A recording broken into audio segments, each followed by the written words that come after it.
Hello, I'm your host, Eric Brown, and you are listening to The Audit. Today we are joined by IT Audit Labs team member Nick Mellum to speak with our guest, Clifton Robinson, who's a huge Vikings fan, by the way. We will be discussing Clifton's journey from military veteran to upcoming cybersecurity professional. Thanks for joining us, and please like, share, and follow the podcast for thoughtful conversations and a deeper look into the world of cybersecurity. Welcome, everybody, to the show, The Audit by IT Audit Labs. I'm joined, as always, by Eric Brown, and we've got our guest today, Clifton. Clifton, we want to welcome you to the show. First off, give us a brief overview. Who are you? Where'd you come from? What are you working on now? Kind of all of things high level. Oh, awesome. So a little bit about myself. I'm a recent college graduate from the University of Minnesota. Prior to that, I spent a couple of years in finance and was in the Army for about 3 years. Before I decided to join the Army, I was in healthcare market analysis for about a decade. And that's just a little bit about me. I'm in cybersecurity right now, and I'm job hunting, basically. Love it, Clifton. Yeah, we obviously wanted to bring you on here because of a wealth of knowledge, but more specifically to dive into your military background and how that ties into cybersecurity. We see a lot of trends, and one of them, we'd love to see military background. I also came from the military as well. I was in the Army, the Marines, the Army for you, but. I can't believe I just did that. We're going to cut that out. Is this recorded?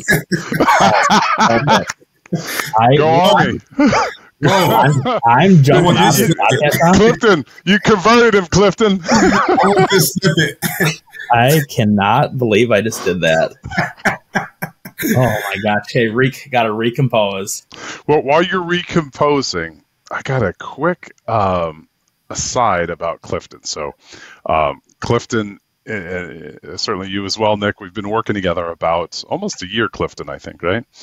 And the first time Clifton joined us on a team meeting, Clifton is introducing himself, and he is all draped out in 49ers gear. He's got the 49ers background behind him, and he just started, day one, minute one, he starts giving people crap about the Vikings and the 49ers. So I thought it was hilarious, but now we give Clifton a hard time about the 49ers. Doesn't look like we're going to be able to do that this year because they're going to win the Super Bowl, as we say, but looking good. Go Niners. All right, Clifton. So, kind of the first thing starting out here, one of the questions, you said you were in the Army. I also have a military background. I was in the Marine Corps for 4 years. And, we want to understand a little bit more about you. What made you join the military? What was your mindset? Was it for a career after? Were you thinking you were going to be in the military for your whole career? Just curious on why you joined the military and why you chose the Army. So I was looking for a career change. I kind of had an interest in tech, and I wanted to go back to school to kind of, explore that option, and military provided the best means of me doing that. So I joined the Army. This is what happened. It's a funny story. One day I just decided to just start looking into, the age limits, because I'm pushing 30. So I'm like 29 and a half at this point. Initially I was going to go Air Force. Okay. And they told me I was 2 months too old. I was like, darn. So I was between the Army and then the Navy. And I decided the Army because I couldn't swim at the time. So. I love it. I didn't want to take that chance. Good thing you didn't join the Marines. I just missed the age limit for that too, so that was kind of funny. 28, I think. Yeah. So it ended up being the Army, and I was in the Army for 3 years. I didn't really completely fulfill my contract because I got injured the very first day of AIT, and basically at that point I was transitioning out the military. It just took some time because, the paperwork and also the recovery process and such. But I was definitely looking for a career change. So that's what led me to join the Army. Where'd you spend most of your time being stationed? Fort Irwin, California. Nice. What part of California is Fort Irwin? Mojave Desert.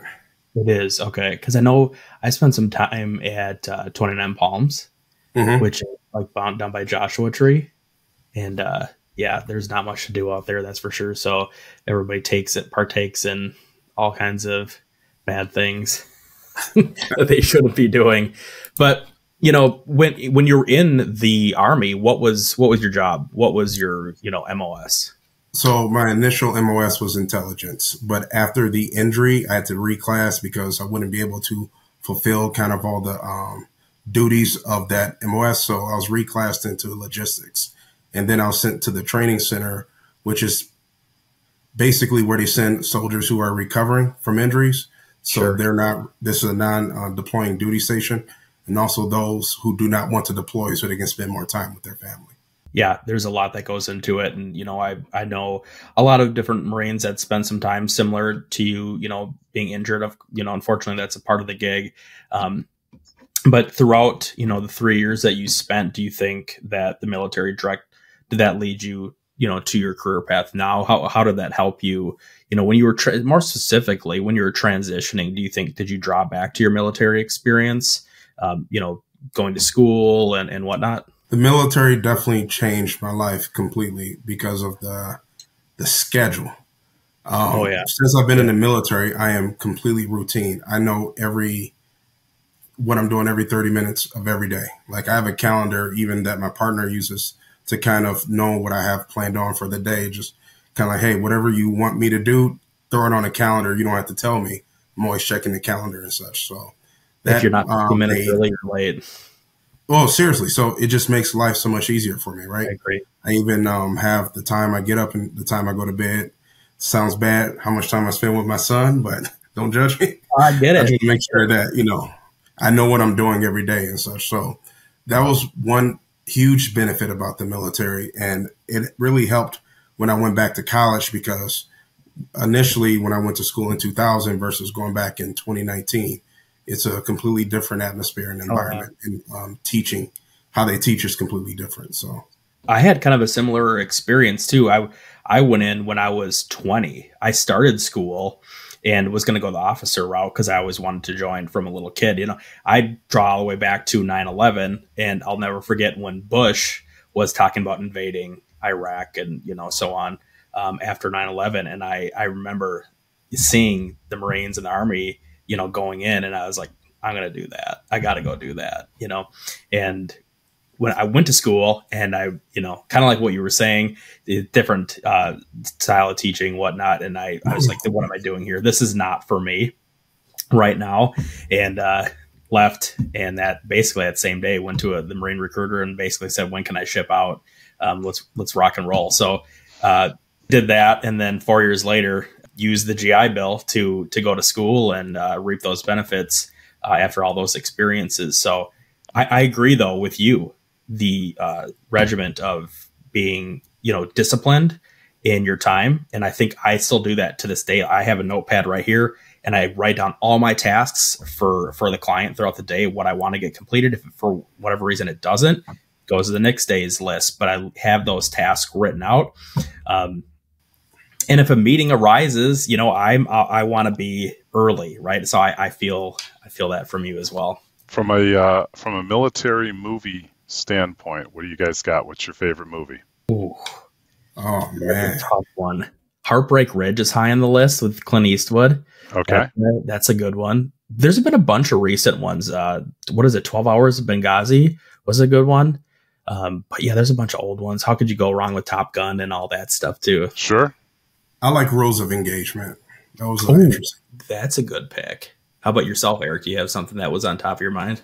Top of mind for me is Full Metal Jacket. Ooh. But a close second is Courage Under Fire with Denzel Washington and Meg Ryan. This is kind of weird, but I'm glad you brought up Full Metal Jacket because that's kind of a weird Christmas movie for me. Ever since I was in the Marines, I've watched it every Christmas day. I usually don't get through it, but I start it because of when they're at boot camp in the movie. Oh, yeah. They go through Christmas.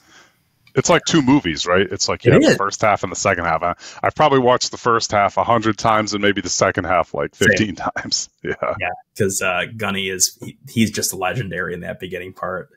With him, he was a real drill sergeant, as I understand it, and he was on set training the actor, and the actor got sick again, as I understand it, and they just asked him to fill in. But he was actually in the Marine Corps I think he was a staff sergeant, and they honorably ranked him to gunnery sergeant for all the work he was doing for the Marine Corps out of the Marine Corps for all the mail call show and all that. So he got earned. And again, don't fact check me. That could be wrong, but he did earn the rank gunnery sergeant. So yeah, he did. He was a cool guy for sure. Just as you look at your careers, right? You've done different things, both of you, along the way, and have ended up in cybersecurity. Your background, Clifton, finance. You did some work there. A little bit of IT, and then of course the military. And now you're really focused on cyber and want to make cyber your career. Looking back, what's different about cyber, or what's different about cyber right now that makes that, or has that you want to have that be your career? I think that what cyber provides me is continuous education. I am all about wanting to protect myself and my family. And with the evolving threats that we have that exist, I believe cyber security is the best way to go. I want to know what's out there and how to protect me and my family and friends. So that kind of sounds like a blue team mindset, right? Where you want to understand what the attack surfaces are, what the threats are, and then really learn the best way to protect yourself, maybe your company, your family, what have you. Would that be right? Correct. Yeah. And is your role today in cyber, the entity that you work for, what are you doing for them day to day? So for day to day, I primarily respond to any incidents, tickets, and I have a few projects just kind of making sure that there's any vulnerabilities that they're getting cleaned up.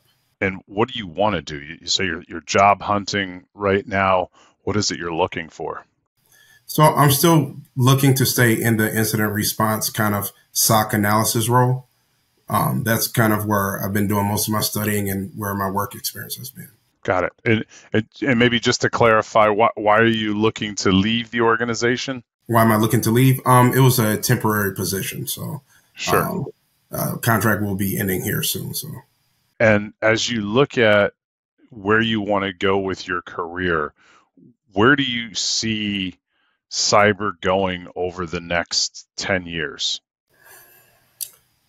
That's a very interesting question.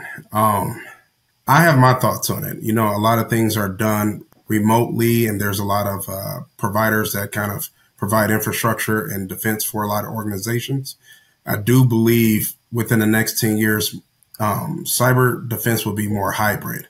There's going to be some things that need to be in-house for protecting the company, and there's some things that you will allow a third party to manage for you. Gotcha. Yeah. And it is really close, right? Cyber is the fifth domain of warfare. So even in the private sector, we're still interacting with military adversaries as far as countries that want to do harm to the U.S., especially working in government, seeing those threats coming in on a daily basis from North Korea, China, Iran, right? Those countries that are actively seeking to gain a foothold in the U.S., right? But both of you come across that almost on a daily basis, I would think. Yeah, I specifically, you know, and I'm going back to the military experience here. And this is one of the reasons why I wanted to get into cybersecurity is because I was a field radio operator. So when I was deployed to Afghanistan, I carried a crypto device. It was like probably about this big and it had crypto keys on it. And we would fill the radios with the crypto so we could have, you know, secure transmissions throughout the regions. And every time we had to roll this over every week. So after a combat, you know, tour in the area, leaving the wire, you know, we'd come back and, you know, we'd do our debriefs in the COC. And when I'd walk in there, you know, all dirty and dusty and sweaty from a week of sleeping in a truck or whatever, I'd go in there and I'd talk to the high ranking officials or whatever. And I'd always see all these screens up on the on the wall and maps and threat maps, and you're constantly monitoring all that just in the war region, but then also worldwide. So throughout my whole time, I was seeing this happening, and throughout my experiences in the military, drew me to what we're doing now. Back to your specific question, Eric, of seeing it every day, it really pulls from each other. Right. And kind of like what you're saying, we have, boots on the ground, but then we have, us on the keyboards now, helping and patrolling and protecting the whole world, really. So it's really an interesting landscape to see it evolving for sure. And do either of you participate in networking groups? Just trying to think through how people who might be listening to this coming from a military background that want to get into technology, want to get into cyber, are there avenues that might be approachable for them, support groups, what have you? And you've both had different ways of starting your cyber careers. Do you want to talk about that? Maybe share some advice on how people could potentially get started? Well, I'll speak from my experience, what I've done so far. So that was probably where I was the weakest at initially when I was looking into joining cyber, was building my network and kind of meeting more people who were like-minded from the same background. But since then, that's been something I've been primarily focused on, and that has generated a ton of opportunities, a ton of educational opportunities since then. And I think that's probably one of the biggest things, is having a networking group, because you also then can find a mentor, and then you can kind of have a more guided and better understanding of, which path requires kind of what education to kind of, become more of an expert in it and such. And that was kind of where I was the weakest. When I joined cybersecurity, I didn't fully understand how much was encapsulated with it. But, once I attained a mentor, then it's like, oh, okay, I like doing like incident responses and, doing some analysis and stuff like that more so than I like doing this. So now, since then, I've been able to focus my education specifically on that instead of being all over the place. I actually had a really similar experience to that, Clifton. Actually, when you're getting out of the Marines, they require you to go to a 2-week class before you can exit.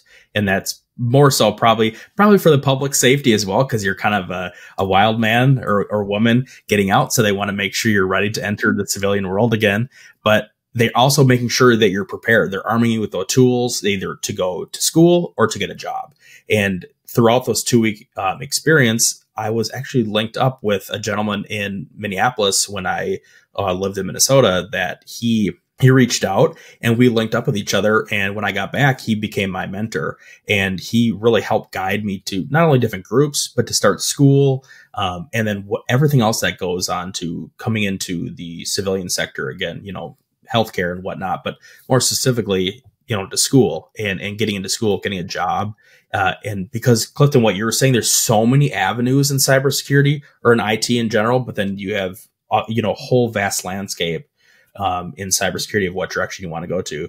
And I kind of became one of those odd ducks that actually kind of likes compliance. So I spend a lot more of my time there. But social engineering was one of the big ones that he and I talked about. And that still to this day is probably my favorite niche area, I guess you'd say, of cybersecurity. But I think, Clifton, and I'm rambling here, one of the best things, a vet can do getting out of the military, we have so many tools that we're armed throughout the military, but getting a direct mentor, I think, is probably one of the best things that you can do. Definitely. I wish I did it sooner.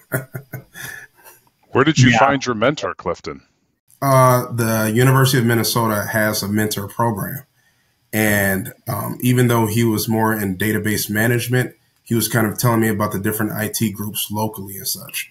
And then another thing I also did, most of this I did in my senior year, to be honest with you, is that when we would have guest speakers, I would immediately connect with them and just ask them a whole bunch of questions. So that's how I started to build my network. Yeah, that's excellent, Clifton. That's great advice for anybody, really. And I kind of want to, your job hunting now, it's already been brought up. Do you think that, or you in your resume, right, or when you're having these interviews or discussions with anybody, could be a mentor or, for a new job, are you drawing to that military experience, or are they touching on that? Are you seeing that as a gold star, right? I did this, and they're seeing it as something they really want to bring into their organization? Definitely, it's definitely a topic of conversation always. Because I do draw a lot of how I approach this field from my experiences in the military. So Fort Irwin is the National Training Center for the Army, and we did a lot of field training 10 months out of the year for like 26 to 27 days out the month. So we treated those information as hostile territory. So we're going through learning how to do things, what not to do and such.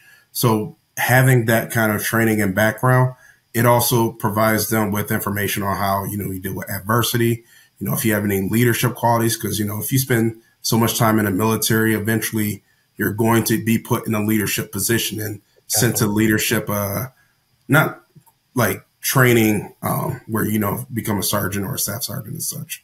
So I do draw off a lot of my experience in the military when I'm having an interview and discussing with the interview. Yeah, you're much more apt to have a quicker mindset, snap to judgment quickly, and and understand and carry those thought processes out. So I definitely align with that as well. I spoke earlier about that mentorship. That was one of the best things I did. But when I got to school, I went to the University of Maryland. I did that online, but they were a direct partnership with the military. They actually had satellite small college, more so offices in buildings on military bases in the Marine Corps. So you could go to school, while you're on the base. I was specifically stationed in Japan, but there was a couple of those colleges on the base. So that was throughout my military, career. I knew kind of I wanted to. I deployed earlier in my career, so I knew I wanted to get out and do that.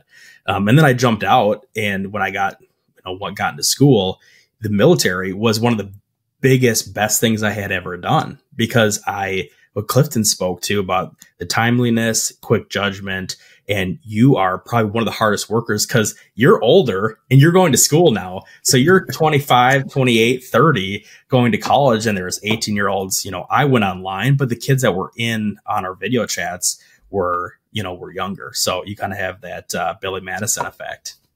But it was one of the best experiences, and it really made me grow up quickly, because before I was in the military, I briefly touched on that I wanted to I started school and I wasn't ready.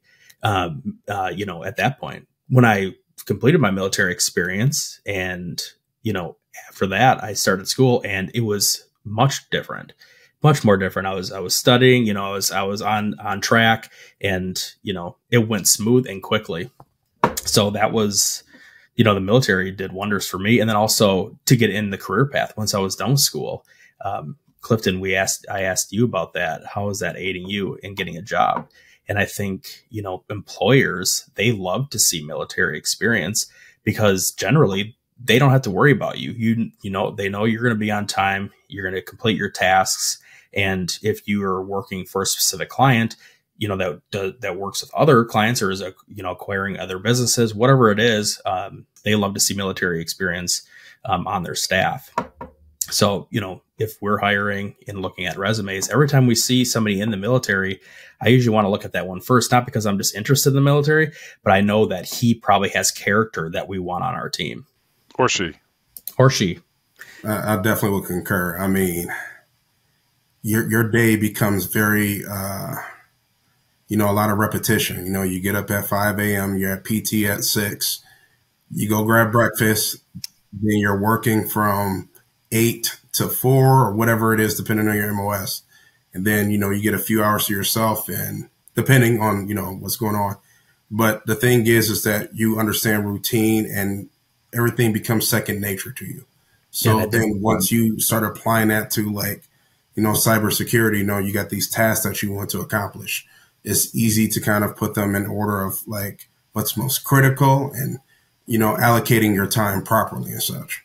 I'd agree. And having been in the CISO role in a few different organizations, as we go out and look for talent, those people that have had that military background do tend to have that discipline. And I think it's easier for them to maybe pick up from the chaos if you're dropped into a SOC type of setting where there's lots of things coming at you at a point in time, able to triage that and make sense out of the chaos.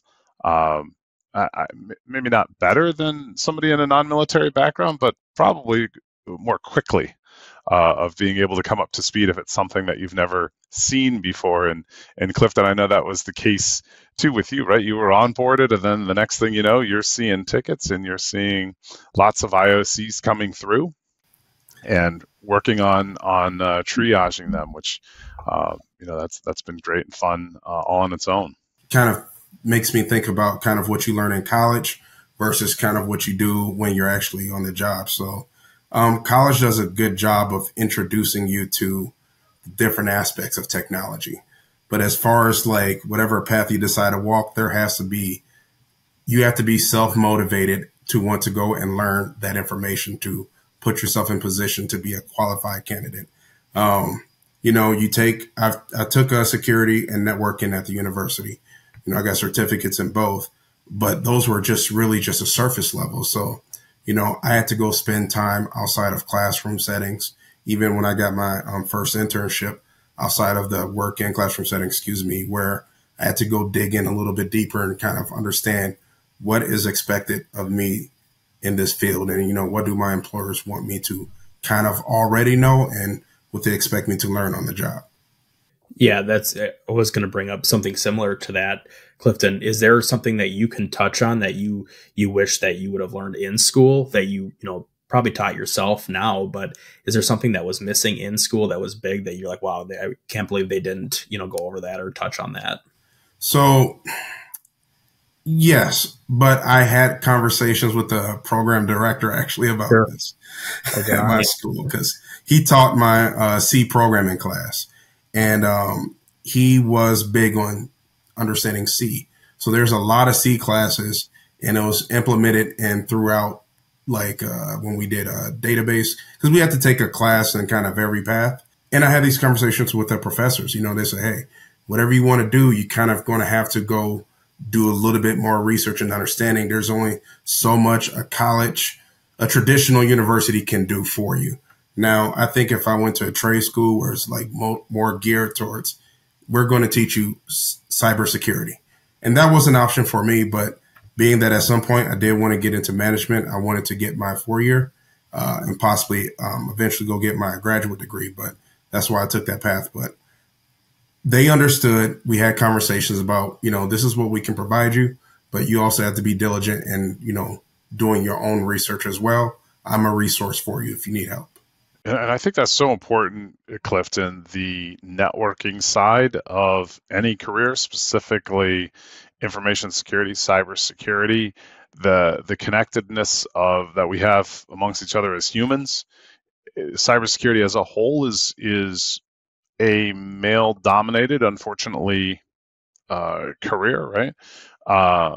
But I have found it to be a particularly welcoming group of people or a community of people with different backgrounds, different upbringings, different thoughts, but all coming together around a common goal of protecting the organizations that we work for, or in the Nick's case, as a professional liar, trying to social engineer and maybe expose some weaknesses, but all for the greater good.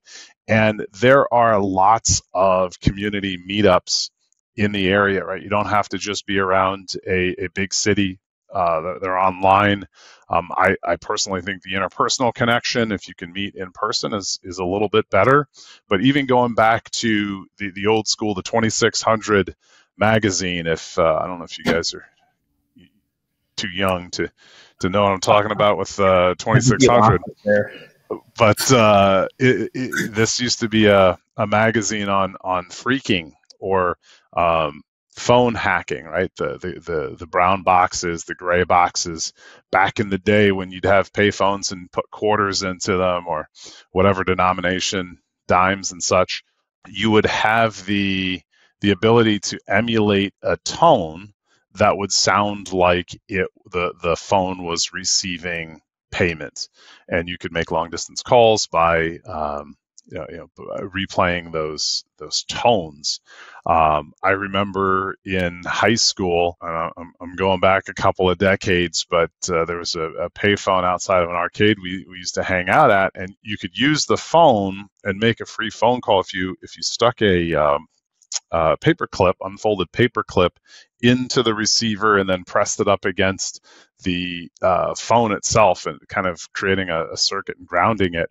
But you could bypass, right? So just kind of some of that old school hacking. But anyway, bring that up because this magazine called 2600 would have meetups for different areas in the back, and it would be like, the back corner of the subway station, or, this place in a mall, and it was people of a similar interest, different backgrounds, meeting up to talk about, at that time, hacking, but security. And it's the same way today. Online forums, right? The DEF CON group is a huge community of hackers and security enthusiasts, and most cities have DEF CON meetups throughout the year. It's a great place to meet other security enthusiasts. There's local lockpicking meetups. Yeah, that's a fun one. Where you can go in, and it's people that are just really passionate about lockpicking, and a lot of information security people are. So it's a great way to just get in and chat and meet some other people in a non-structured format. But I think finding those venues to go out and make those connections is something that they never teach us in school, right? Maybe there is now. There wasn't when I went to school. Just a class on networking and how do you present yourself when you're networking, and it's hard, right? You go in, you're by yourself. You're walking into potentially a room of a bunch of people that are there for the same purpose, and it can be awkward and difficult, right? It still is for me when I go to networking events and I don't know anybody there. Just, well, what am I going to talk about? And I think we all face the same thing. So I really think that piece is important for people who are looking to make their way into the field from a career perspective, of just getting out there and getting exposed to others in the community that might not be able to help them that day, but might have a connection to a connection that can help them. It's funny you speak on that, because I had my first networking event this past fall in Austin, Texas. Like you said, the IT community, they're very supportive. So they ripped me a new one. They said, no, that's not how you introduce yourself. You got a ton of CISOs around here. You got some CIOs, some CTOs. Regardless of where you're at in your career, properly introduce yourself and, talk about what you do know and what you're capable of. Introductions are so huge and key. So I got a wake up call on my first side. We got to step back to that real quick, Clifton. What was the setting that you're in? Like when you're introducing yourself, is it like a small group? Was it a giant group, or what was the scenario or situation? So we were at the hotel bar the day before it actually started. Okay. So most of these people have gone through like some management or some C-suite executive academy together. So I was coming along with a friend to kind of get introduced to. So I'm there. They said, hey, who are you? I said, I'm Clifton Robinson. I just left it at that. And then everybody just stopped and looked at me. I'm like, oh, shoot, what did I do? They're like, no. He probably told him he was a 49ers fan. I would have lost them then. A lot of them from the East Coast in Texas. You don't want to say 49ers in Texas. Or in Minnesota. Oh, it's okay in Minnesota. Nobody's a Vikings fan. It's funny you were kind of bringing this up, Clifton, and the reason I wanted to jump back to that is because I think that is a direct relationship to the military, that we tend to not be descriptive like that. Like you said your name and that was that, right? My name was, Clifton Robinson. I was in the Army. I did all this and this and this. You didn't want to, showboat it around. And I tend to do the same thing. Don't ever bring up military experience unless you're specifically asked or, for personal gain as a job in the career or whatnot. But I thought that's the reason I wanted to go back to that, because I probably would have done the same thing.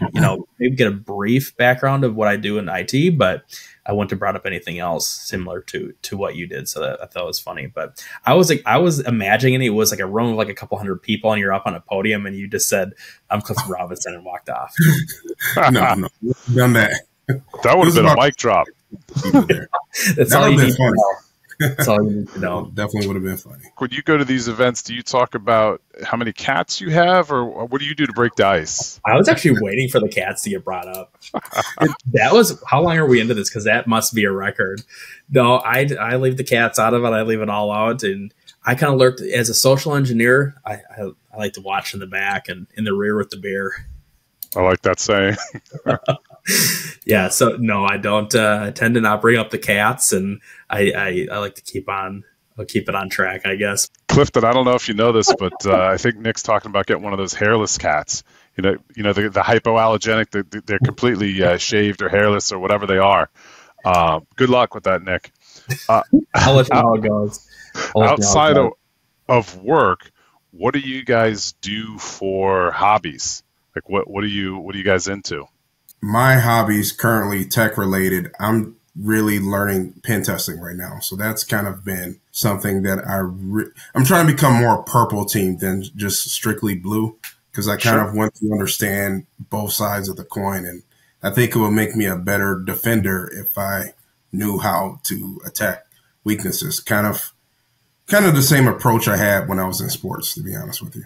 I definitely have been spending a lot more of my recent time lock picking. We had some personal meetups with the whole gang. I don't know, it was maybe a month or two ago, and I got a new lock picking set. I think about a month ago, and from Tool is it? And I've been doing a lot of that. So I've been enjoying the more off the computer and learning a more hands-on experience for social engineering and whatnot. And that was actually something I was going to bring up before about what school doesn't teach you is probably not enough hands-on.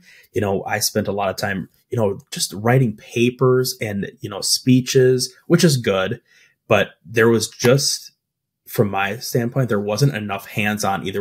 That could be a lab, that could be a task. Writing papers and giving speeches is not going to arm you for a SOC situation. Speaking to a client, about technical, whatever have you in cybersecurity or IT in general. But I took more of a hands-off approach. Well, I guess more hands-on, and I've been lock picking quite a bit more. Have you been successful at it at all? I'm getting more successful, let's say that. Sometimes it takes me a little bit longer. I really want to try to do the, in all the cars nowadays, you got the push button.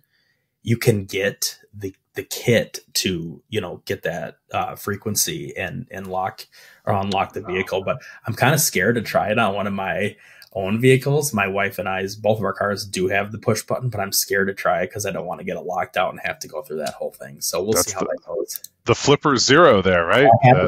The cam session. Yeah, there you go.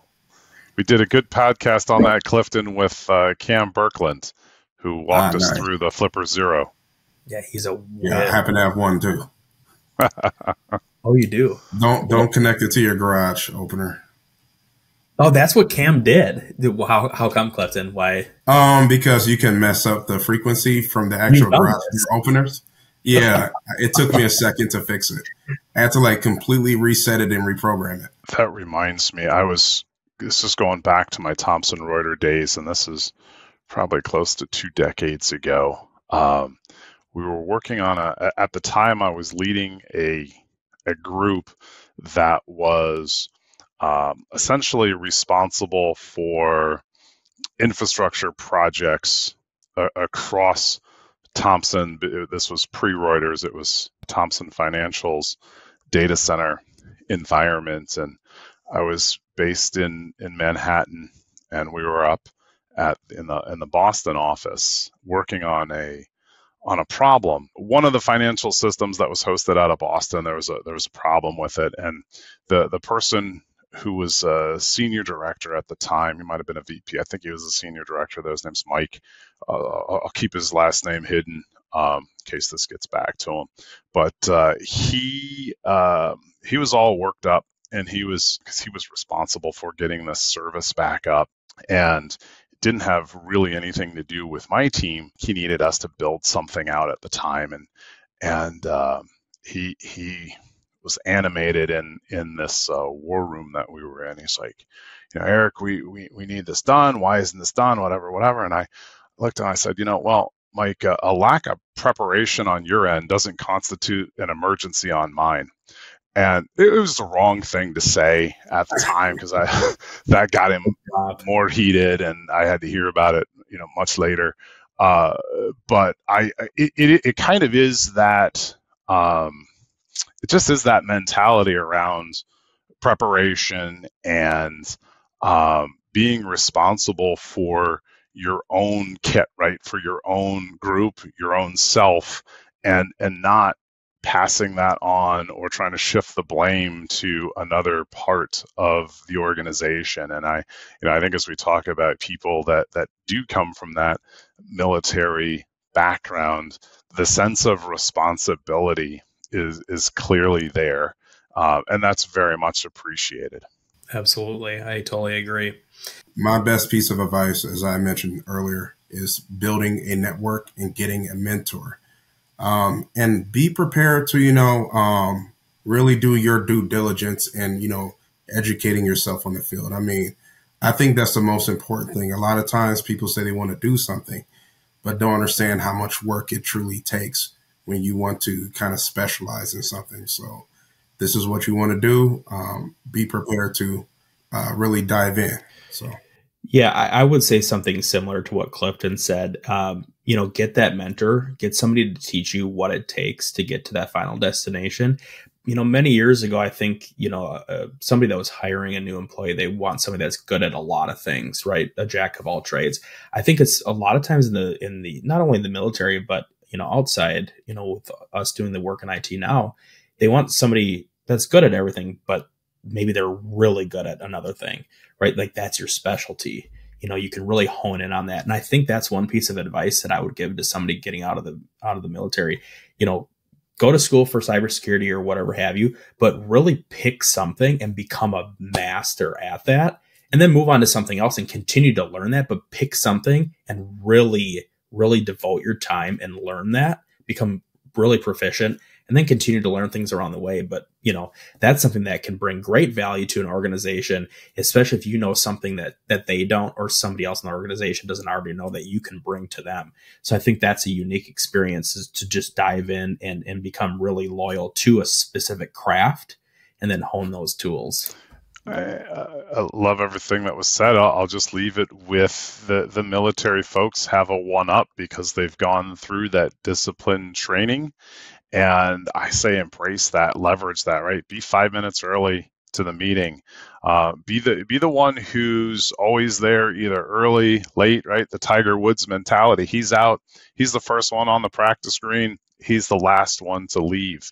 Really take ownership of that craft, network, and when you get that opportunity, really just shine and show them who you are, because that's really going to carry a lot of weight as you go forward and you have references from those previous points in your career. Yeah, awesome, Clifton. We could go on and on and on. We could sit here and probably crack some beers, keep going, but unfortunately, we're to the end here. But we really want to thank you for jumping on and providing all your knowledge and wisdom that you've gained, throughout your career. But once again, thanks for your time, and hopefully we can have you on again real soon to go over all these items again and maybe more in depth. Indeed. This has been The Audit by IT Audit Labs. You have been listening to The Audit, presented by IT Audit Labs. We are experts at assessing risk and compliance while providing administrative and technical controls to improve our clients' data security. Our threat assessments find the soft spots before the bad guys do, identifying likelihood and impact, while our security control assessments rank the level of maturity relative to the size of your organization. Thanks to our devoted listeners and followers, as well as our producer, Joshua J. Schmidt, and our audio-video editor, Cameron Hill.